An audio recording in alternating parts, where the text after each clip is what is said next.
Well, this is Dave Akerly welcoming you to Relaunch Greater Lansing, the Trusted Voices interview series, where we are talking with leaders in mid-Michigan in healthcare, in business, education, and government about the high importance of getting the COVID vaccination. Our guest today is Dr. Karen Kent VanGorder. Dr. VanGorder is the Chief Medical Officer at Sparrow Health Systems. Dr. VanGorder, thank you for participating in what we believe is a very important communications effort. Thanks for asking me. It's very important. We appreciate you being here. I guess, one of the most important things now that they're here, and there's no question about the fact that the vaccine exists, people consistently ask, how safe is it? How safe is it? How safe is it? And the disinformation is about it not being safe, et cetera. What can you tell us about the safety of the various vaccines, the three that we have approved to date? The most important message is the vaccines are absolutely safe.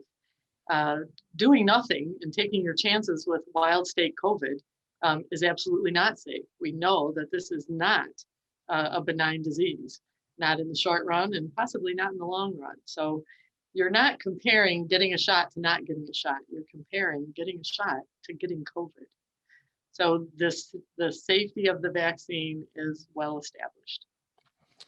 Well, but all of us know too, and I think it's important to touch on this, that any kind of thing we put in our body, whether it's a pharmaceutical, I see the endless, boilerplate they have to add to television commercials about possible side effects, all while the person looks perfectly happy painting that wall. I mean, it's great. They're living their best life.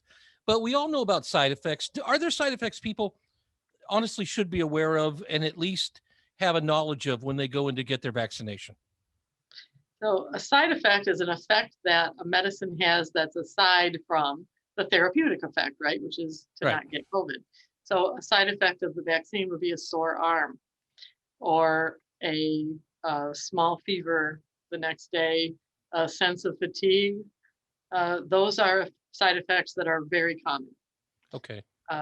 And the immediate side effect that is concerning would be an allergic reaction.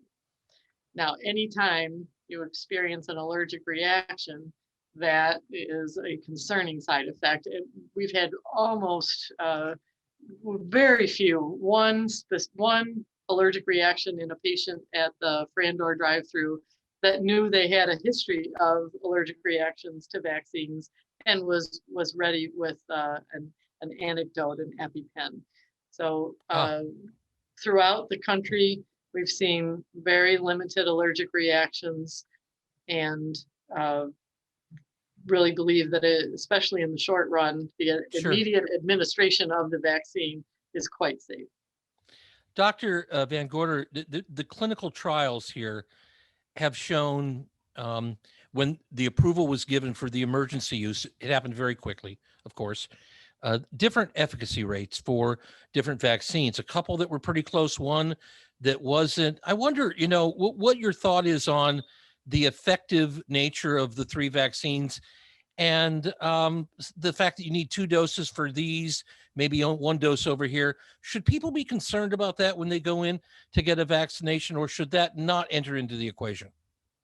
The recommendations are that people should not be picky, so to speak, about which vaccine that they get. Pfizer, Moderna, they are all safe and they are all effective. They have variant different environments that they were tested in. So because of the timing differences in the testing. Right. So you'll see different effectiveness percentages, most likely because of that. But they are certainly all more effective than either taking your chances or relying on the immunity that you get after having had the illness.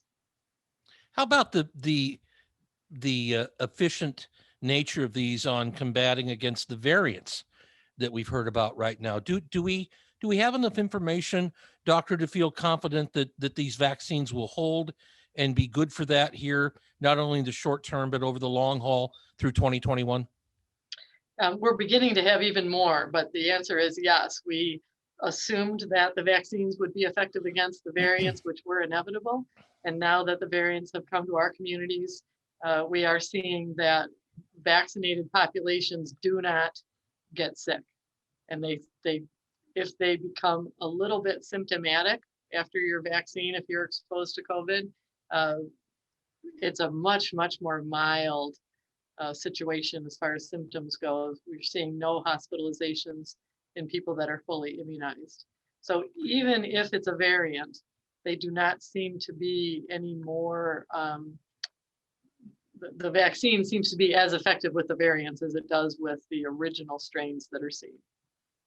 Dr. VanGorder, I had a listener to my show tell me and contact me through email and saying, why don't you stop pushing vaccine on people like me? Look, I had COVID in the fall and I survived COVID, and so did the people around me. We're immune. We don't need to be vaccinated.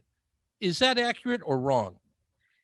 Well, you have immunity for a short time. Unfortunately, the studies that have been done show that the immunity begins to drop off when you look at people who've had the disease. And when you follow over time people who've been immunized, it does not drop off. So the strong recommendation is to wait 90 days after you've been ill with COVID and then go ahead and get immunized so that you would not become ill again. Well, finally here, one that's really been brought up a lot by people. If I'm vaccinated, other people are vaccinated. Why are we still wearing masks around? Why do we need to wear a mask? Do I need to wear a mask after a vaccine? Yes or no? What would you tell a person like that? Because we are not all vaccinated yet, yes, we all do need to continue to wear a mask. And the reason for that is that even though I, for example, am fully immunized because I'm a physician and I've been fully immunized, I could still walk through a cloud of COVID, get COVID in my nose and lungs, sneeze it onto someone in the community who's not been immunized, and they could become ill. So until we are all immunized, we should all continue to protect each other with masks. So people who are immunized can be short-term carriers, and this would help to guard against that, right? Correct. They can carry, but their immune system will be all over that vaccine and not allow it, or all over that virus and not allow it to multiply and make them sick. But it is not instantaneous that it disappears in the breathing passages. Well, very appreciative of your time today. Just real straightforward answers to questions that people are getting information on out there, but also a lot of disinformation we're hearing as well. We've been joined today by Dr. Karen Kent VanGorder, Chief Medical Officer at Sparrow Health Systems. Dr. VanGorder, thank you very much. Thank you for having me.